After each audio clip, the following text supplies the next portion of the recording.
Bueno, y estamos con nuestro caro amigo Víctor Pavón. Él es abogado, él es economista, decano de currículum de la Universidad del Norte, Uninorte, y miembro de la Fundación Libertad Paraguay. Acá de Asunción, ha escrito varios libros, es articulista del diario ABC Color. Los domingos él escribe, tenemos su último trabajo que lo vamos a refrescar aquí para ustedes, y asesor en el sector público y privado. Víctor Pavón es abogado, cuenta con posgrado en política económica de la Universidad Nacional de Asunción y doctorado en Derecho por la Universidad Tecnológica Intercontinental, UTIC. Buen día, ¿cómo te va, Víctor? ¿Cómo estás? Buen día, Bruno. Un gusto siempre compartir contigo, así que en esta mañana fresca. Hoy tenemos viento sur, ¿eh? Viento sur, hoy amanecimos con 0 grados. Tuvimos el día de ayer 2 grados bajo cero. O sea, una temperatura agradable, a la usanza, como yo le decía a algunos en la época de la facultad, le decía a los amigos, y algunos todavía me recuerdan por eso, a la usanza inglesa. O sea, la usanza inglesa. Sí, sí. Pero es peligroso el ver el viento norte, ¿o no? El viento norte le hacía mal a un tal Gaspar Rodrigo de Francia, y se volvía un poco irascible. El dictador perpetuo. Sí, el ¿Qué dictador pasó? perpetuo. ¿Qué pasaba con el viento norte?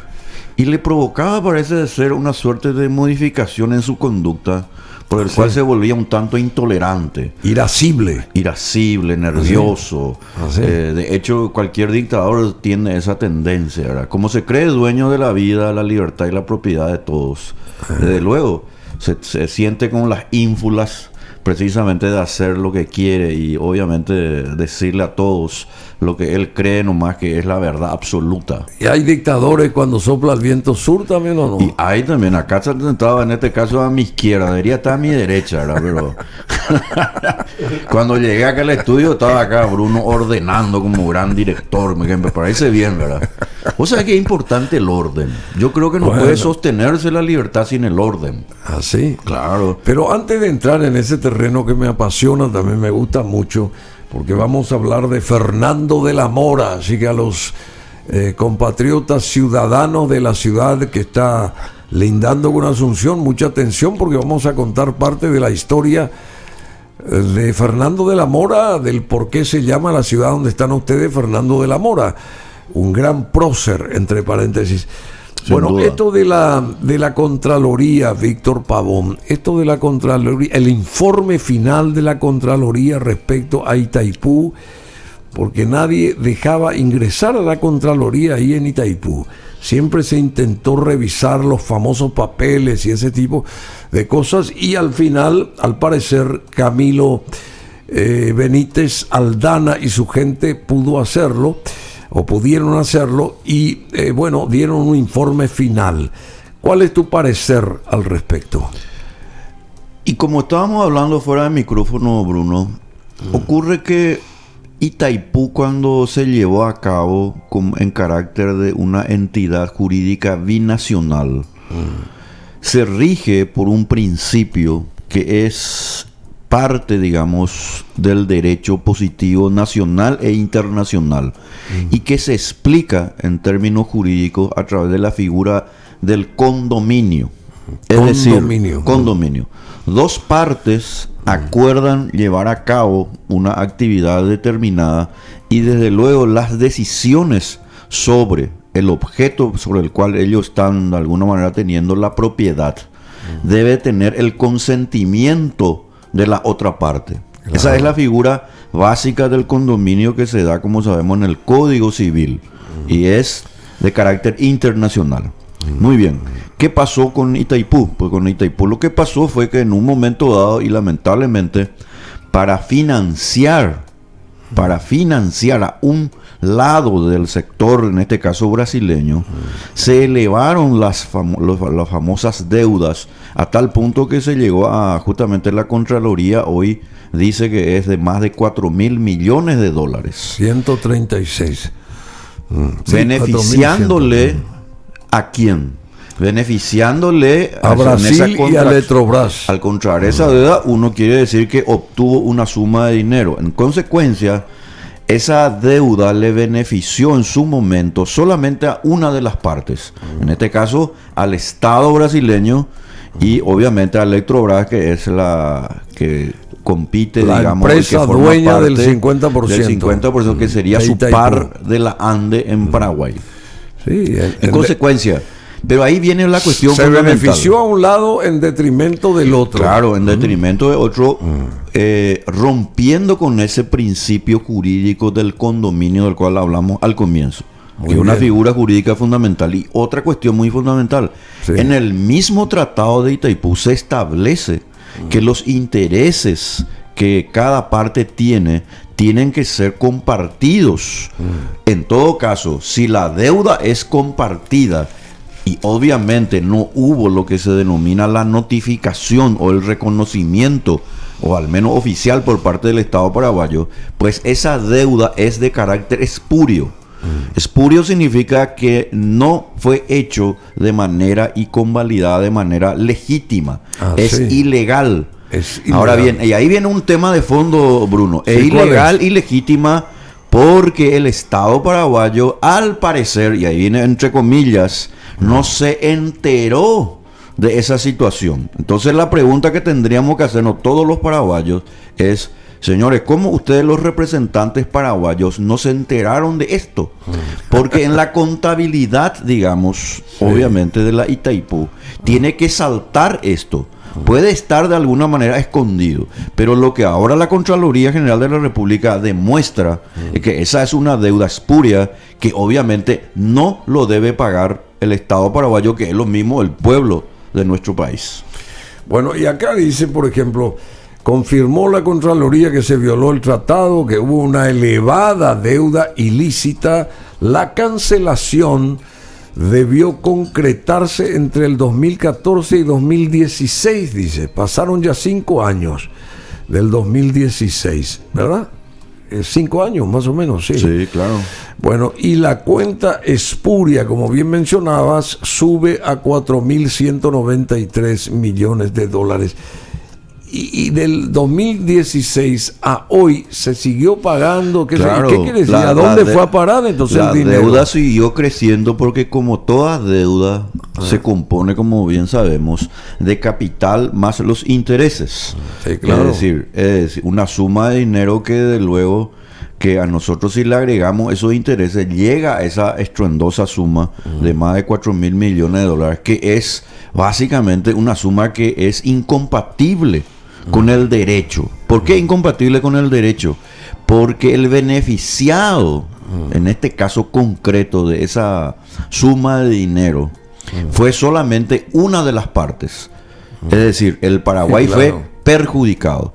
Y vuelvo nomás a insistir en ese tema, que no tenemos que perdernos en decirlo y manifestarlo de una manera bien enfática, Bruno. ¿Cómo es posible que los representantes paraguayos en su momento no se hayan dado cuenta, no hayan objetado? Y eso ocurrió, ¿sabes por qué, Bruno? Porque se consideró y se sigue considerando. Este es un tema de hoy, del siglo XXI, ahora mismo, año 2021. Se sigue considerando que Itaipú es una obra hecha sobre la Constitución del Paraguay, cuando que sabemos que el tratado, un tratado internacional, tiene un carácter de prelación inferior a la Constitución. La Constitución del Paraguay habla de rendición de cuentas, sí, es decir, del dinero que se debe rendir cuentas. La Constitución del Paraguay habla de transparencia. Sí. La Constitución del Paraguay habla de lo que se llama la responsabilidad de los funcionarios públicos. Sí. Todos los funcionarios de Itaipú son funcionarios públicos, es decir, empleados del Estado paraguayo, que es lo mismo empleados del pueblo paraguayo. Y ellos, en este caso, cometieron un gran problema. El no haberse opuesto en su momento, o haber denunciado en su momento, y por sobre todas las cosas, el no haber permitido que ingrese la Contraloría. Ahora, por fortuna, y por los avances que hemos tenido en los últimos años a raíz de lo que se llama la ley de transparencia, la ley de acceso a la información, todos estos avances que hemos tenido en nuestro país, y que es importante señalarlo, hace de que finalmente nosotros podamos saber a través de los órganos correspondientes, en este caso la Contraloría, que estamos ante una situación muy delicada y que por lo tanto se necesita que esto realmente se pueda hacer transparentado. No hay pues mejor forma de hacer una actividad, especialmente en el sector estatal me refiero, porque es el dinero de la gente, que aquella que se basa sobre el principio de la contraprestación y el principio de transparencia. Hoy en día eso es casi de sentido común.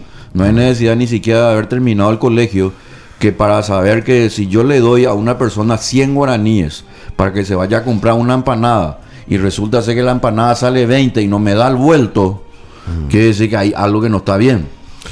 Así mismo, y desmorona toda este análisis, este estudio de la Contraloría, esta revisión, desmorona un castillo de mentiras, el informe de la Contraloría General de la República, pillos y peajeros que lucharon escondiendo informes. Es un informe histórico porque con esto se desmorona el castillo de mentiras que erigieron para ocultar documentos respaldatorios de asiento contable o de asientos contables de Itaipú, señaló el ingeniero Germán Escauriza, especialista del sector.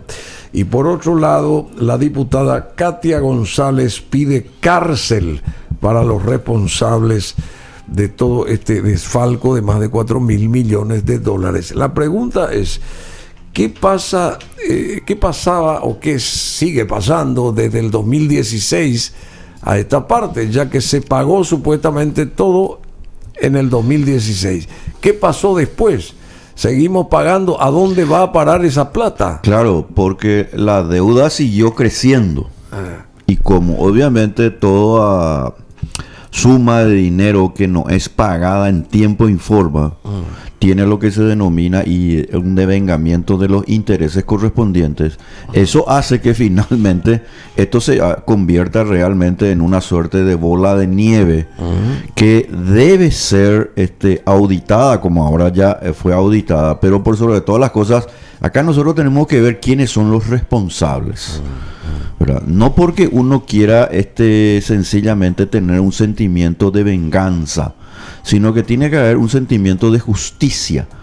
Y el sentimiento de justicia pues es que aquella persona o en estos funcionarios que de alguna manera debieron desde luego cuidar la cosa pública, que es el concepto de la república precisamente. La cosa pública. La cosa pública, el concepto romano. El concepto romano de la república. Exactamente, res pública, ¿verdad? Que ya obviamente los romanos responsabilidad pública. Responsabilidad, transparencia, rendición de cuentas. Responsabilidad pública. Así mismo, ¿por qué? Porque deviene justamente de lo que se denomina la antítesis de la monarquía.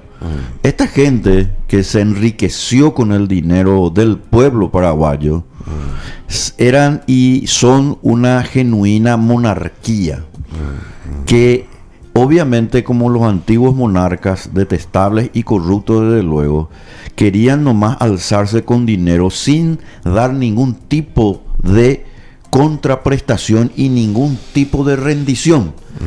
Ese es el motivo por el cual se hace la república, que con sus defectos y virtudes, desde luego, es mucho mejor que cualquier otro tipo de organización, como obviamente lo sería precisamente una monarquía. Bueno, pero quiere decir que se actuó como si fuera una monarquía Itaipú, se actuó como por parte una de monarquía. Los paraguayos. Y de hecho hay gente que todavía considera que es así. Ese es un problema grave porque nosotros en el Paraguay, si no nos damos cuenta que uno de nuestros mayores justamente factores de riqueza en cuanto se refiere al efecto multiplicador que tiene la energía eléctrica y no lo transparentamos, entonces lo que vamos a tener que esto se va a convertir y va a seguir siendo una suerte de coto de caza, donde el que ingresa allí, lamentablemente de la noche a la mañana, ocurre que se enriquece de una manera muy apresurada, por decirlo menos, ¿verdad? Sí. Bueno, ¿y cómo vamos a presentarnos nosotros con esto en el 2023? Porque se les tiene que espetar esto a los brasileños. Ustedes hicieron posible que nosotros nos endeudemos, porque necesitaban el apoyo en su momento. Claro. ¿Y cómo ustedes no contemplan tal cosa, por ejemplo? Y ¿verdad? viste que en una negociación, pues lo que se busca es llegar a acuerdos en los cuales obviamente yo cedo una parte y la otra parte cede otra parte. Para eso se hacen lo que se denominan los acuerdos, se hacen las negociaciones. Pero ocurre que cuando una de las partes de alguna manera ha sacado una ventaja extraordinaria, pues nosotros ahí, desde luego, los negociadores paraguayos tienen que tener la valentía de decir, señores, arreglemos esto, veamos qué es lo que está pasando. Pero para que yo pueda mostrarme realmente como alguien dispuesto a negociar con altura y patriotismo, pues yo también tengo que saber que mis propios pares paraguayos, en este caso, también tienen que de alguna manera también hacerse cargo de esto. Porque yo pues no te puedo decir a vos, exigir a vos, Bruno, en una negociación determinada, cuando mi secretario o mi par, en este caso, es director, etcétera, de alguna manera actuaron precisamente sin la debida, justamente, responsabilidad y transparencia. O sea, la otra parte a mí me ve como débil. Sí, me claro. ve como alguien que va a exigir, pero al final y al cabo yo tengo que poner, como se dice, la casa también en orden. Si la casa no está en orden, obviamente la otra parte se percata de eso, entonces es fácilmente también comprable esa parte nueva. Porque acá pues lo que tenemos nosotros constantemente es como ese tema de que se cambia para no cambiar nada. ¿Entendés? Y se hacen las famosas comisiones Y por supuesto, para enredar más las cosas. Se fundan las comisiones, se organizan las comisiones en sus dos acepciones, ¿verdad? La comisión organizativa, en el sentido de formar un grupo de personas, y otra la comisión que viene por debajo, ¿verdad? Que es la otra comisión. A muchos les interesa solamente lo que viene por debajo, ¿verdad? Las comisiones que no son, vos te imaginas, Bruno, con esta suma de dinero, no son pocas precisamente esa suerte de comisiones, privilegios que muchos habrán tenido allí para precisamente callarse y no decir nada. ¿Cuántos millones y millones y millones? Por eso que es ¿Cuántos maletines habrán cruzado por ahí? Claro. ¿No? Y ahí pues viene lo más detestable en un país, cualquiera sea, ya sea rico, pobre, Europa, de América, de Asia, es que los funcionarios funjan como personas que viven de las canonjías del poder que tiene la capacidad de precisamente comprarle a una persona. Cuando una persona se le compra nomás porque sencillamente es capaz de, por lo visto, bajar la cerviz ante lo que se llama... no decir otra cosa. Claro, por no decir otra cosa, ante el fulgor del oro, ¿verdad? Entonces quiere decir que no está preparado para precisamente representar a y otros. defender nuestros intereses. Claro, yo cómo voy a defender los intereses de otros si precisamente en cualquier momento ya se baja los cantos de sirena me dicen, señor, usted me parece que necesita, usted no quisiera una estancia, por ejemplo, claro, para pasar sus últimos años de vida en ese lugar. Y obviamente ahí... ¿Qué harías, Boche? No, de ninguna manera. Ese es un tema delicado. Es un tema delicado. ¿Qué pasa si te dicen, vos estás dirigiendo Itaipú, por ejemplo, y te dicen, usted no tiene un auto adecuado, tengo acá un Volkswagen, ¿por qué no me firma esto nomás y te entregan el Volkswagen, por ejemplo? Y ahí viene un tema interesante, Bruno. Fíjate. No, pero vos sabes lo que vos estás diciendo, es muy interesante. Porque vos sabés que uno de los temas que se discutió, ya que estamos hablando... que no es barato el Volkswagen ahora, aumentó mucho. Volkswagen no es el cochecito el auto del pueblo, ¿verdad? Volkswagen. Volkswagen. No, te quiero decir que antes era más barato, porque ahora está muy caro. No, pero caro como todos los vehículos. Quiero agregar allí algo, Bruno, porque vos entraste en un tema que no puedo dejar de manifestar, ¿verdad? Cuando se estableció la Declaración de Independencia de los Estados Unidos, pasado 4 de julio, se hizo un gran debate en Filadelfia, En la ciudad de Filadelfia. Bueno, y vos sabés que uno de los temas era precisamente que los padres fundadores o las personas que estaban en ese lugar en Filadelfia, en esa convención precisamente. Hace 274 años creo. Exactamente. Bueno, ellos bajaron sobre la mesa una discusión muy interesante. 1776. 1776. Sí. Que bajaron sobre la mesa y discutieron. En Filadelfia. Los seres humanos nos ceñimos ciertamente por la ley, porque la ley viene a ser un acuerdo, la Constitución en este caso, por el cual nosotros pactamos una serie de normativas para precisamente de alguna manera tener algunas suertes de precisamente de conductas que nos permitan una predecibilidad en el tiempo. Me gustó lo eso. cual es muy bueno. Civilidad. Exactamente. Hace Eso es rato muy no importante. ese Y término. uno de los padres fundadores, que fue Madison, dijo predecible. que no basta con la Constitución y la ley. Lo que también es importante en el gobierno de una nación es que los hombres y mujeres sean moralmente independientes e intachables. Y ahí viene el concepto del honorable. ¿Verdad? Cámara de Senadores, honorable Cámara de Diputados, de Vamos Senadores. a encontrar algún honorable acá. Y ¿Se bueno, ahí encuentra está, o pues. no? La honorabilidad pues es una virtud Sí, claro. que debe adornar a la persona que representa a otras personas. Es más, todavía en materia de la cosa pública. ¿Por qué motivo? Está muy bien lo que Porque decís. la representación deviene sencillamente en el carácter de ser un mandatario. Es decir, el representante en Itaipú, en la Presidenta de la República, en el Ministerio X, etcétera, es nuestro empleado, es un mandatario. Y por lo tanto... Empleado no de los puede- mandantes. Exactamente. No puede hacer más que aquello que los mandantes le dicen que tiene que hacer. Pero toman ¿Y dónde acá al está revés eso? la cosa. Al revés toman acá. Acá se toma al revés. Bueno, ¿y dónde está esa forma o esa normativa? Pues está en la Constitución. Por eso se hizo la Constitución y por eso resulta importante que los hombres y mujeres, además de respetar la Constitución, sean moralmente intachables en el respeto del dinero ajeno. Eso pues lo que decía Ligio Ayala cuando alguien venía y que obviamente le quería de repente pedir algo. Páguese con su dinero, le decía, y le ponía un sello. ¿Así? Usted quiere dinero, páguese con su dinero, no hay problema. ¿Quiere usted? Venían así a pedirle, yo necesito una secretaria, un secretario, qué sé yo, ¿verdad? No hay problema. Y le ponía así, páguese con su dinero. Muy bien, muy bien. Acá muy bien. el sello ahora dice al revés.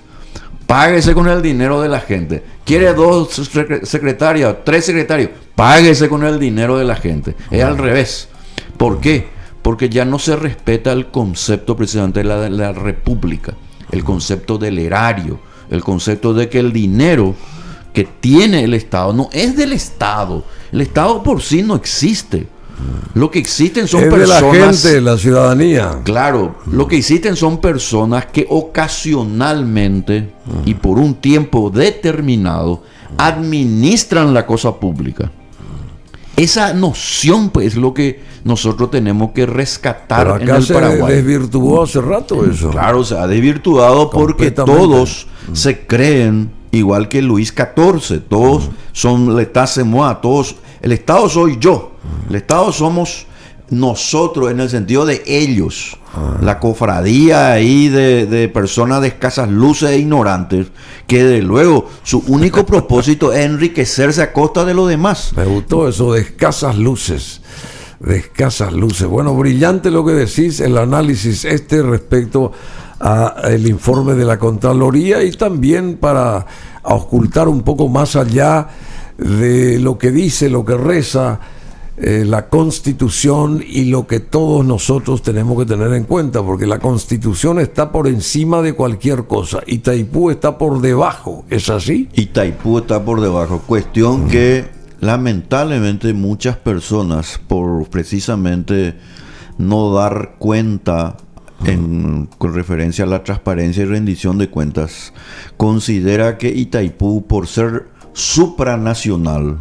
Lo considera incluso por encima de la Constitución, lo cual es un absurdo de donde se lo mire, pero tiene una justificación. Seguir medrando, seguir metiendo la lata en la mano para que unos cuantos, desde luego, de esa manera se enriquezcan. Y esas pues son las riquezas. La mano en la lata. La mano en la, para esa cierto pues es la, grupúsculo. Y esa pues es la riqueza mal habida. ¿Cuántas personas se enriquecieron en el Paraguay con el dinero del pueblo? Y bueno, y ya esa son es una 4.183 millones. En este caso, ahora esa suma. Pero te cuento nomás que esas son las cuestiones que en el Paraguay ya no pueden ser toleradas. ¿Cómo nosotros vamos a corregir eso? A través, en primer lugar, de respetar la Constitución. Pero no basta con tener la Constitución. Nosotros tenemos que contar con personas moralmente independientes en cuanto se refiere a que realmente crean en lo que dice la Constitución y no como una mera abstracción lingüística. Uno debe creer en lo que realmente significa el concepto, en este caso, de la república. Ese fue el sentido en la Convención de Filadelfia que estábamos hablando hace rato, por el cual los padres fundadores en su momento se dieron cuenta para que esta nación, decían ellos, pueda ser grande. Pues no solamente la Constitución debe ser buena, desde luego, sino que también las personas la pongan en práctica y la respeten. Para la responsabilidad pública. Así mismo. Ese es el principio de la supremacía. Para manejar bien la responsabilidad pública. Y ahí pues pública. viene el concepto, Bruno, del Estado de Derecho. El Estado de Derecho deviene del principio de legalidad. La supremacía de la Constitución por sobre cualquier acto personal o normativa de menor rango es fundamental, porque caso contrario lo que nosotros tenemos es personas que lamentablemente ingresando al poder son los peores delincuentes, más criminales incluso que aquellos que están en la calle. Y que están en la cárcel. Solamente que son de guantes blancos, pero son peores incluso. Estamos con el abogado y economista Víctor Pavón aquí en el canal 21 de Tigo Star, siglo XXI, canal 21. Así que a recordar eso, siglo XXI, canal 21. Y en esta radio digital que se llama BM Online. Bueno, interesante esto que ya nos dijo, nos pintó y nos recordó Víctor Pavón, que escribió el domingo en ABC, en el suplemento económico, para activar nuestra economía no hace falta solamente, digamos, la activación, sino se necesita la reactivación económica para que nuestra economía empiece a fluir nuevamente de manera normal, pero estamos muy lejos de eso todavía. ¿Cuál es la diferencia de activar la economía y reactivar la economía? Activar la economía, que es la que como nosotros estamos en este momento, la situación que estamos, es volver a movilizar los factores de producción. Que estaba parado todo. Estaba prácticamente parado. Parada la... Así mismo, estaba parada. La economía. Los factores de producción, capital, trabajo, todo lo que se llama una tierra, conocimientos, sufrieron un gran embate, lo que se denomina un shock de oferta y demanda a escala planetaria, ocasionado por los estados, a propósito, ¿verdad? Ocasionado por los fallos del Estado. Cae la economía, el mundo cae básicamente en una recesión. Por esto de la pandemia, por supuesto. Por el tema de la pandemia, pero donde los estados obviamente reaccionaron muy mal cerrando las economías, lo cual nunca más tenemos que volver a repetir este experimento. ¿Ah, sí? No, Claro, habría que cerrar eso. Nunca más, nunca más. ¿Y cómo habría que hacer? Y lo que hay que hacer es ¿Cómo testeos masivos. Testeos masivos y preparar todo el sistema sanitario para que precisamente la gente que tenga ya inconvenientes más graves pueda tener, por ejemplo, oxígeno, que acá en el Paraguay en su momento no tuvimos. Por dar un ejemplo. Pero volvamos al tema ahí, Bruno. Activación y reactivación. Activar es volver a movilizar los factores de producción. Es decir, si antes se producía 2 y ahora se vuelve a producir 6, es lógico que algo vuelve a movilizarse. Se producía 2 y ahora se produce 6.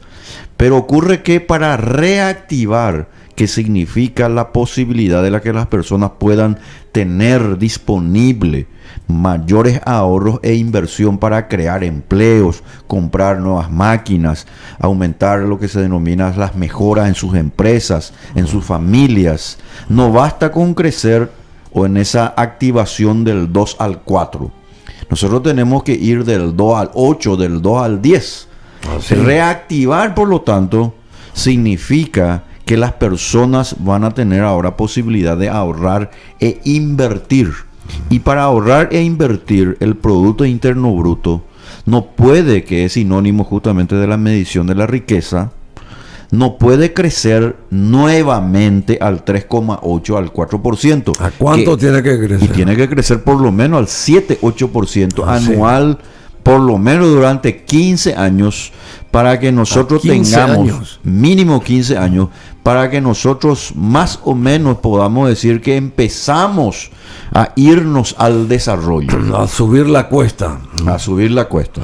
Quiere decir que la tarea que tiene hoy el gobierno es precisamente, y ahí viene la cuestión más importante de todo, ¿verdad?, es la de dejarle a la ciudadanía, a las empresas, a los individuos, poder precisamente crear más negocios, que les deje con dinero en sus bolsillos, y no como ahora, que lo que se está pretendiendo, y de hecho se está haciendo ahora, crearnos endeudamientos, tener que pagar, por ejemplo, esta deuda espuria que estamos hablando, por ejemplo, 4.136 millones de dólares, totalmente inadmisible, que es prácticamente el doble de la deuda para combatir la COVID-19 de 2.000 y más, 2.200 millones, más o menos. ¿Te imaginas cuánto se podría haber hecho o se puede hacer de ¿Qué hecho pasa con si esa suma suma? 2.200 más 4.136, 37?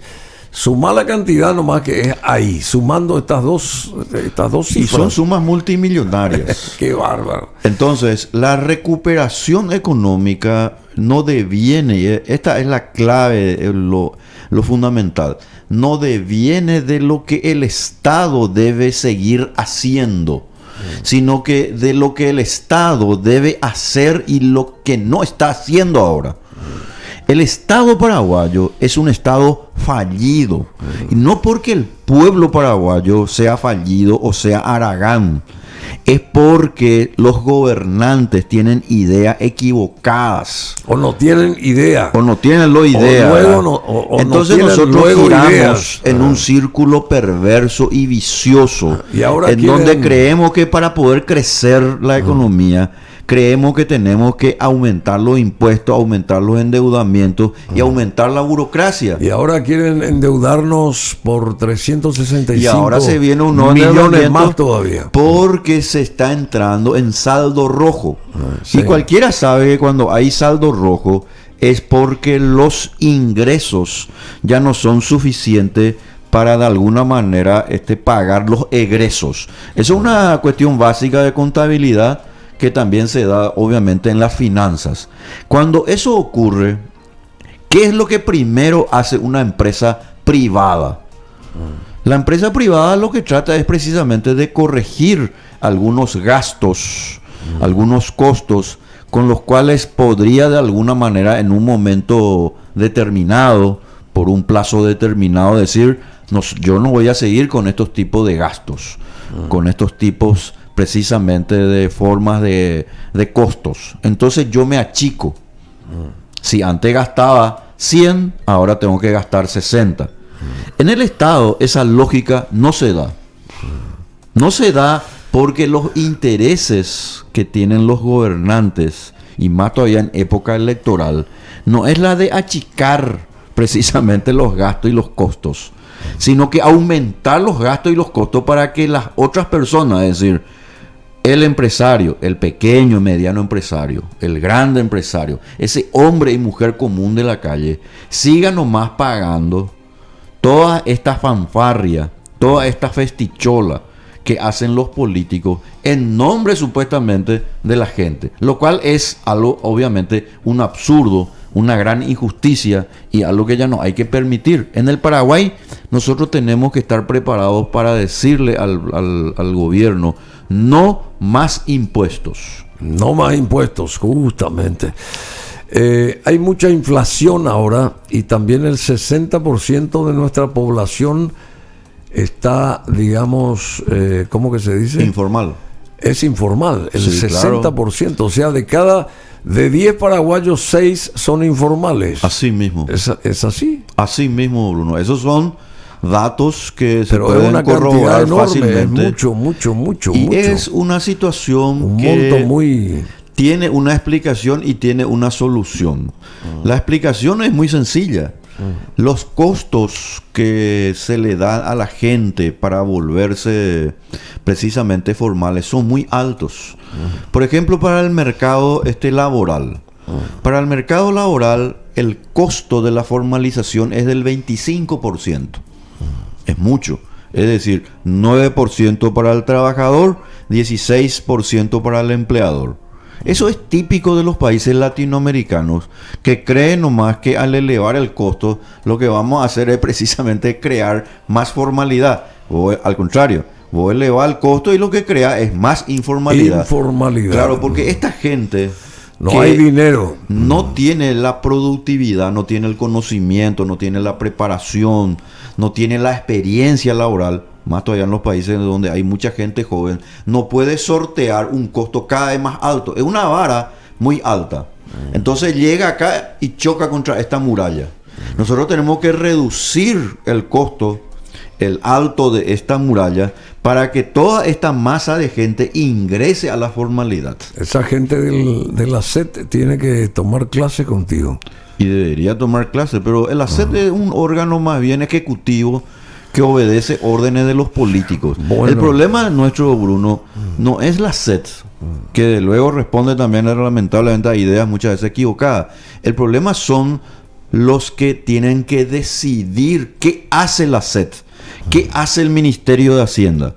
Y ahí viene la responsabilidad... Subsecretaría de Estado de Tributación. Ahí viene la responsabilidad del presidente y de los congresistas. ¿Del presidente? Claro, el presidente como administrador, que tiene iniciativa legislativa por nuestra Constitución, y de los congresistas. Pero alguien le tiene que abrir la tapa del termo, entonces.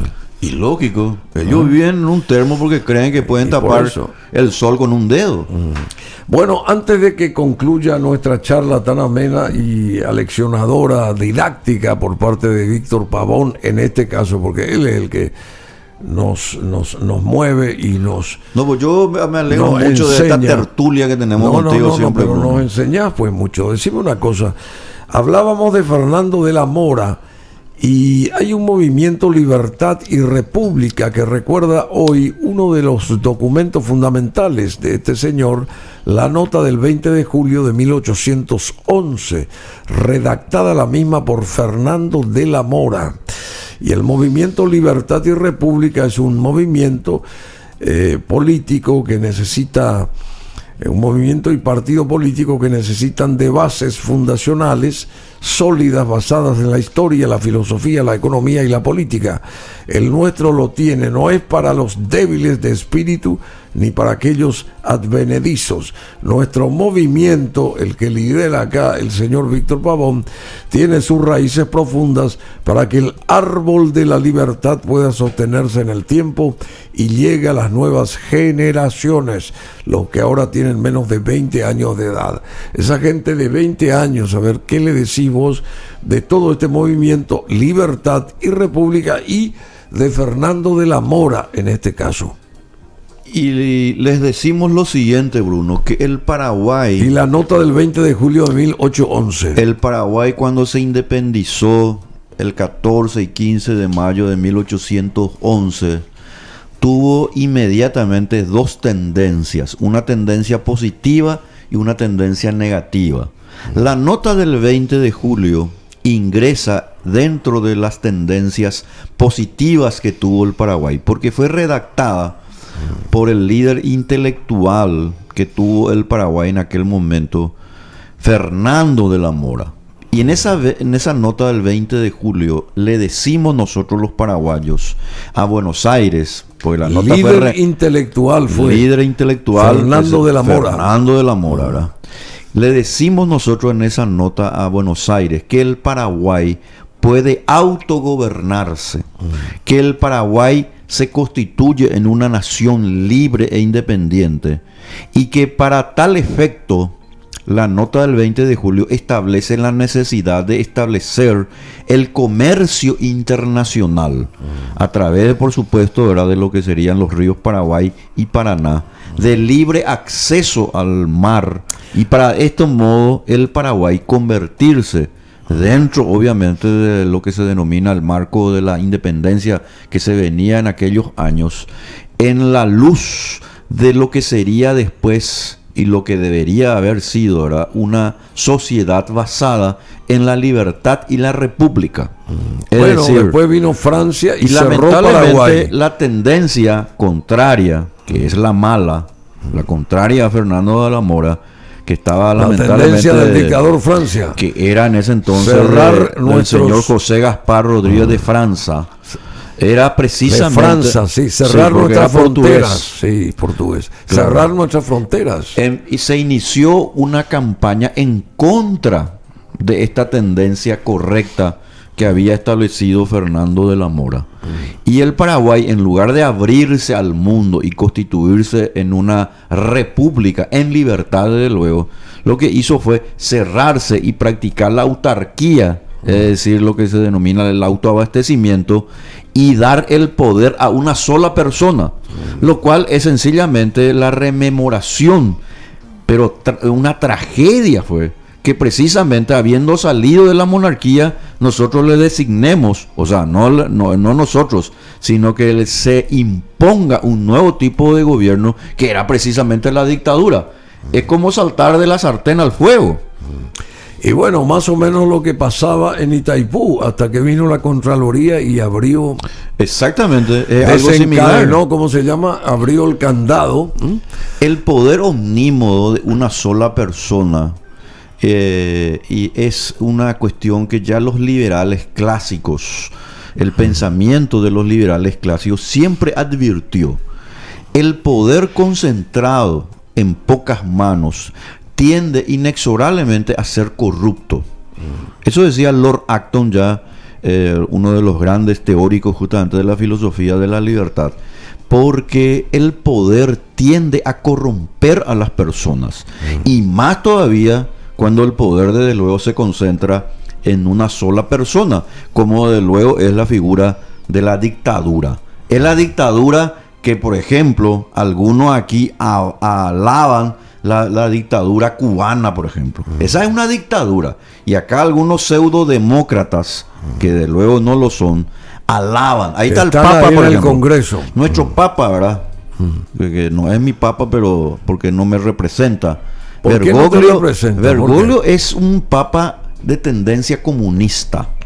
El ¿sí? verdadero realmente representante de la Iglesia Católica en su momento fue Juan Pablo II. Sí.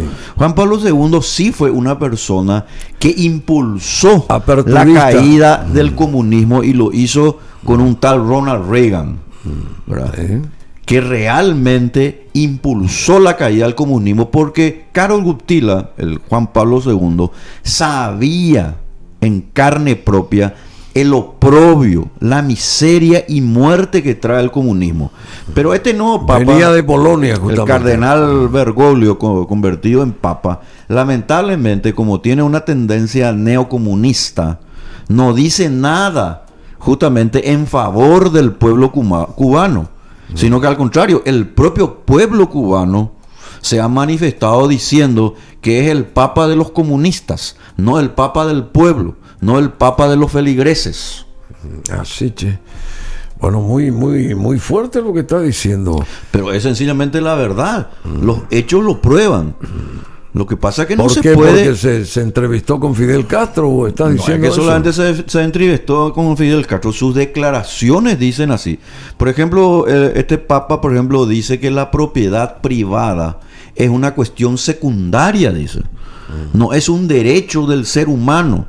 Es una cuestión secundaria. ¿Qué quiere decir Sí, eso? eso me llamó la atención. Claro, que cuando una persona te dice que la propiedad privada, que implica justamente la libertad del Privada. Privada, que implica la libertad del individuo Quiere para decir que ganarse cualquiera pueda lo que es adueñarse, suyo. entonces. Quiere decir que cuando es secundaria, según él, lo puede nomás decidir otra persona por la propiedad de otra persona. Me hace recordar de una ley que hace una semana atrás trataban justamente de aprobar aquí, cuando se estableció ese tema de ingresar en la propiedad durante 30 días, y a partir de ahí ocurre que esa invasión se legitimaba.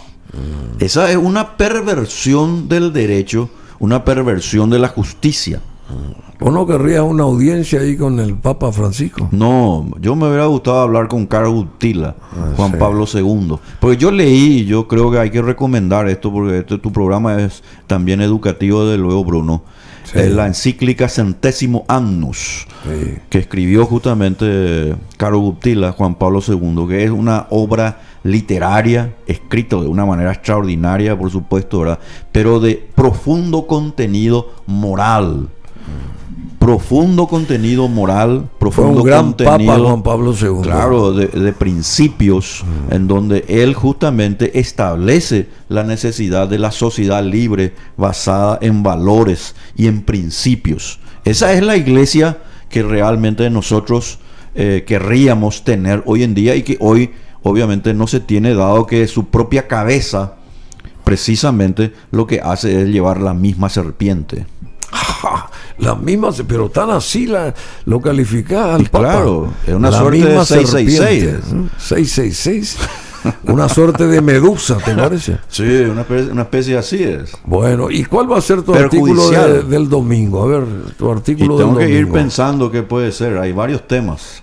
Lo suelo adelantar, no siempre, pero lo suelo adelantar en ABC TV los miércoles. Ah, vos también estás ahí. Los miércoles estoy a las 16:20. Ah, la pucha, está bien. Hago un entonces. pequeño comentario, ¿verdad? De no más de 8 o 9 minutos los miércoles, en un programa que se llama Factor Clave. ¿Qué te parece el chivo este? Muy bien, muy bien.